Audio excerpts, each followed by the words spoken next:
quadro Conexão no Divã, na terça-feira, você já sabe, nós conversamos com a psicóloga, palestrante, administradora Joyce Oliveira.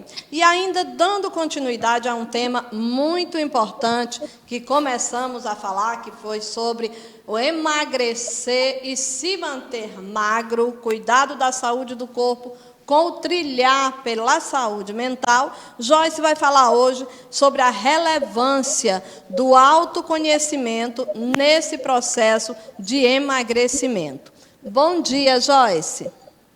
Bom dia, Edilene, e a todos os seus telespectadores. E realmente falar sobre o autoconhecimento no processo de emagrecimento é de suma importância, uma vez que, de modo básico, o que é o autoconhecimento? É você voltar a sua percepção para você mesmo.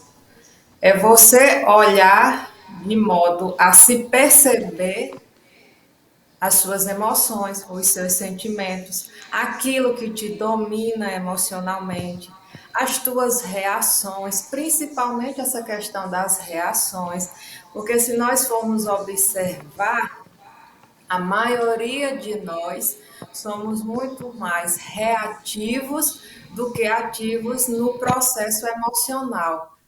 Por exemplo, se alguém quer brigar, a reação da outra pessoa é: você quer brigar, então vamos brigar. Isso é uma reação. Quando você é ativo dentro desse processo emocional, você não quer brigar, bom, você quer brigar, eu não quero brigar. Então, voltar para si é um processo de autoconhecimento, inclusive até para você perceber as suas próprias limitações, para você perceber aquilo que você não quer mexer por alguma ocasião, por feridas profundas, por traumas, e de forma que, ao você compreender que você não quer mexer nessas questões, é também uma forma de autoconhecimento. E por que isso é importante no emagrecimento? Porque você vai perceber pessoas que muitas das vezes ela não quer aceitar que precisa emagrecer. E aí a gente entra num processo de resistência. E o que seria resistência? A psicanálise fala muito dessa questão dos mecanismos de resistência. E a resistência são barreiras, proteções psíquicas, emocionais que a gente tem, que a gente usa como forma de bloquear, como forma de dificultar, como forma de impedir o nosso progresso, o nosso progredir. Quer dizer, são E barreiras, são desculpas que a gente mesma coloca, não é isso? isso são desculpas porque são dolorosas de você encarar, né? Então, muitas vezes você não quer aceitar. É mais fácil viver porque assim, é algo que eu sempre falo muito e reflito muito sobre a dificuldade que as pessoas têm a passar por um processo terapêutico. Hoje ainda E, existe Joyce, e eu acho que assim, qualquer tipo de transformação, não é? Esse processo de transformação é sempre um processo doloroso, mesmo que muitas vezes depois você perceba que foi uma transformação para melhor. Mas o caminho, o processo é sempre doloroso. Exatamente, o processo é doloroso. E aí você tocou em um ponto importante. Por quê? Porque as pessoas almejam ser magras, as pessoas almejam. Lógico que não é todo mundo, aqui a gente não está falando geral, mas de um modo geral, as pessoas elas querem o resultado. Mas só que até você chegar nesse resultado, existe todo um caminho, todo um processo. E é por isso que é difícil, são sentimentos ambivalentes. Quando você está dentro desse processo de que você precisa emagrecer, não só por uma questão estética, porque às vezes você acha assim, eu preciso emagrecer porque a motivação maior é uma questão estética, mas não necessariamente, é uma questão de saúde. E aí você vai perceber o quê? Que as pessoas almejam elas contemplam, mas a adesão ao processo, à etapa do emagrecimento, é uma dificuldade, é uma resistência, porque tem sentimentos ambivalentes e isso não é tão simples de modificar. Então, essas resistências, elas começam inclusive com a negação. Você negar que como? Ah, não me acho que estou tão acima do peso assim, eu não acho que eu como tanto. Lembra que a gente falou que a mulher tem mais essa subestimar a questão calórica, né? Então, Exato. assim, esse tipo de mecanismo de defesa, ele é utilizado, na maioria das vezes, de forma inconsciente. Então, a pessoa ela não tem essa noção do comportamento de que ela está negando. Ela não tem essa noção. Por quê? Porque ela vai ter racionalmente justificativas de dizer que não está fazendo o que deve fazer porque está ocupado, porque é muita coisa, tem muitas prioridades. Só que isso também deve ser uma prioridade na vida dele, pelo qual ele está fugindo. Tá? Então, esse autoconhecimento ele faz com que a gente possa perceber esses processos nossos e também entender as motivações automáticas do porquê que muitas vezes a gente age, inclusive, sem pensar, sem saber a razão. O nosso inconsciente, ele coordena muito o nosso comportamento. E quanto menos autoconhecimento você tem de você, mais alheio você é a você, mais estrangeiro você é de você mesmo. E quando a gente entra, são perguntas que eu faço, Edilene, e fiz para mim, faço para mim também. Já fiz algumas vezes essa pergunta para mim. Por que eu faço isso comigo? Então, como eu já lhe relatei também, eu já passei por um período da vida em que eu já tive acima do peso, com obesidade. E tive que passar de 2016 isso para cá e fiz todo um trabalho de emagrecimento. Obviamente, por isso que eu digo que na maioria das vezes não é pelo amor, é pela dor. É por uma circunstância, porque aí é quando eu faço a pergunta de que por que nós fazemos isso com nós mesmos? Por que a gente faz isso com a gente? Porque a gente sabe que a gente está fazendo mal para a gente mesmo, mas por que a gente faz isso com a gente?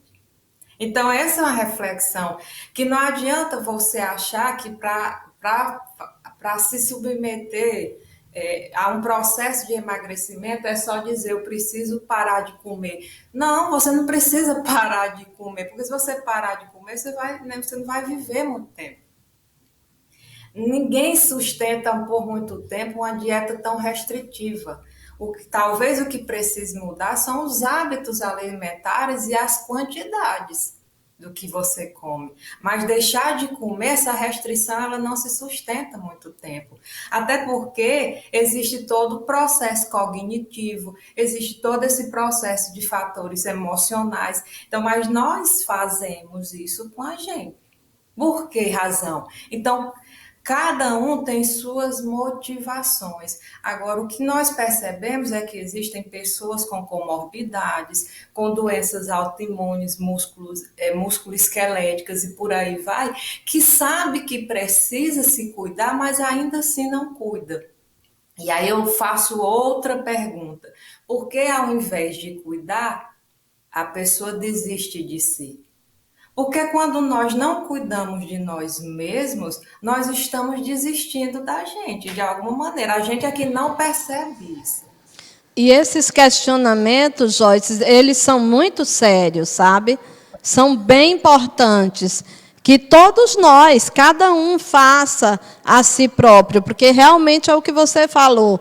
Quando você não faz o que você sabe que tem que fazer, você está desistindo de você mesmo. Então, por que desistirmos de nós mesmos? Né? Porque, exatamente. E contra o que você está resistindo? Porque às vezes, inconscientemente, você usa o corpo gordo como forma de esconder dificuldades afetivas, dificuldades sexuais. É muito mais fácil, parece que não faz sentido o que eu vou dizer aqui, mas é muito mais fácil eu justificar para mim mesmo que Eu não tenho ninguém porque eu sou uma pessoa gorda e que ninguém vai se interessar por mim do que eu ser magro e entrar em contato com as questões das minhas dificuldades emocionais ou sexuais e por aí vai. Parece não fazer sentido, mas se você olhar as causas reais dos motivos que fazem com que as pessoas aumentem de peso, você vai ver muita coisa que você aparentemente acha que não faz sentido, mas no íntimo tem relação. Então, além disso, para a gente dar sequência e deixar claro também, sabe, Edilene, que nós aqui nós não estamos desconsiderando os fatores socioeconômicos. Por quê? Porque tem gente que não come bem, não come saudável, não é porque não quer, porque ele não tem condição. É porque não pode, porque comer saudável também custa mais caro. Custa mais caro, então ele não tem condição. Então, existem determinantes sociais que seria uma outra pauta de por qual razão, quais dificuldades essa pessoa tem de não conseguir comprar o alimento. Mas fora a questão dos fatores socioeconômicos, recortando para os fatores emocionais, sim, tem muitas pessoas que têm condição de comer bem e ainda assim não comem. E se você for ver, eu já vi estudos nesse sentido, de que eu vou usar o termo classe média, mas no sentido de que quem tem mais condição muitas vezes come muito mais mal do que quem não tem. Porque quem não tem vai comer arroz, feijão, e vai procurar a mistura. E quem tem condição vai para o quê? Para a comida rápida. Até porque a indústria, ela sabe, ela é inteligente, ela sabe que cada vez mais as pessoas têm menos tempo, então ela trabalha em cima de quê? De alimentação rápida, de alimentação ultraprocessada e por aí vai. Então, nem sempre é a falta de dinheiro. Não sei se eu estou sendo clara, mas é essa mensagem que eu entendo também. E aí o que é que acontece? Quando a pessoa entra num processo de adoecimento, aí muitas vezes você vai ver aquela fala: eita, eu devia ter cuidado, eu devia ter observado, por que que eu não cuidei desse problema antes? Aí é quando muitas pessoas elas param para se dar conta e se arrepender do que não fez para si, É tá? verdade. Não é verdade? E aí É você vai. verdade. E aí é quando pessoas dão conselhos, olha, cuide de sua saúde, porque se eu pudesse voltar no tempo, teria cuidado mais da minha. Ou também há um outro tipo de pessoa que vai simplesmente saber que tem essa consciência, mas vai negar. Porque é muito doloroso também você chegar em momentos que te diminua a mobilidade, a dinâmica da própria vida, né? Além disso, o autoconhecimento ele é importante para ampliar o estado de consciência corporal. Se nós pararmos para observar, a maioria de nós não sabe nem diferenciar quando o nosso corpo está com sede ou quando ele está com fome. Às vezes a gente pensa que está com fome e quando bebe água passa fome. Então não era fome, era sede. É verdade. Né? Então, essa consciência corporal de você voltar para si, para você perceber quais são os alimentos que te dão maior saciedade, quais são os horários que você sente mais fome. Isso tudo é uma questão de autoconhecimento e de diálogo consigo mesmo de compromisso com a própria consciência do corpo e com a consciência do bem que você pode fazer por você mesmo. É uma questão de opção. Não estou dizendo que seja fácil, porque não é fácil. A dinâmica da vida, a maior parte, ela caminha justamente no contrário. Só que esse contrário, ele vai te adoecer. E um corpo sem saúde, uma mente sem saúde, ela serve de quê? Nada, Joyce, porque sem saúde você não consegue fazer nada. Joyce, Nada. tem algumas perguntas aqui, viu? Algumas interações tá? Certo. Ui, o Júnior está me trazendo aqui, Júnior. Tá aqui. Olha aqui, Joyce. É de Jane Gomes Rodrigues. Acho que é sua amiga, né? Ela diz assim: Isso. muito bem, minha amiga. Tá vendo? Gostou. Crisóstomo Oliveira, bom dia. Este assunto é muito atual. Tá aqui, acho que é Salvani, né? Salvani, acho que é. Salvani. Bom dia a todos. Este programa é maravilhoso. E agora, com a presença da minha amiga Joyce, ficou ainda melhor. Parabéns. Olha que bom, Joyce. Bom, essa interação, e Salvani é uma pessoa, e Dejane também, elas têm muito interesse nesse tema, também, por questões também pessoais, né? Assim, fico feliz pela essa interação. E dando continuidade, é importante deixar claro que essa mudança ela é, sobretudo, cognitiva. Não há mudança se não passar pelo processo cognitivo, uma vez que a percepção, a aprendizagem, a elaboração de novos conhecimentos sobre nós mesmos, essa mudança de mentalidade, ela passa pelo cognitivo, até porque mudar hábitos não é tão simples. Vai se perceber que o próprio cérebro, a princípio, ele será o nosso inimigo, ele está acostumado a um padrão de comportamento e de hábitos, então ele não vai mudar assim no estalar, no estalar de dedos. E mais eu estou adiantando um pouco a fala por conta do tempo. Aham. E mais um ponto importante é compreender que um processo de emagrecimento, na realidade, não é só um processo de emagrecimento, é qualquer processo que você requer transformação, como você falou, o caminho ele é em forma de espiral. Não é uma Exato. linha reta. Então, muitas pessoas, às vezes, começam uma dieta e desistem porque, em algum momento, teve uma recaída e já colocou tudo a perder, então acabou. Mas não é assim. Quando você tem uma recaída, continue de onde você parou. Porque esse movimento ele é espiral e cada vez que você vai passando nessa espiral da tua vida, você vai mudando, você já não passa mais do mesmo jeito, porque você vai tendo outras experiências e você vai tendo também recompensas gratificantes e positivas. E quase que por fim, para ser sustentável, é compreender que emagrecer é uma etapa, se manter magro é outra etapa e que as pessoas precisam ter essa consciência sentida. Não adianta uma pessoa chegar para você e dizer você precisa emagrecer, porque isso as pessoas dizem. Seja família, seja amigo, seja um médico, seja quem for, as pessoas dizem você precisa emagrecer. A gente sabe que precisa, né? Mas e por que que isso não acontece? Porque não é uma imposição. Tem que ser algo que faça sentido. Tem que ser algo que esteja dentro daquilo que você acredita, porque tem que ser de dentro para fora, tá?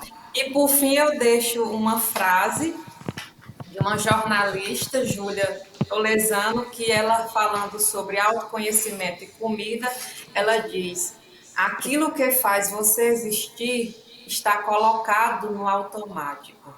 A sua existência passa a ser automática. A questão é a desconexão com aquilo que te mantém vivo, que é a comida.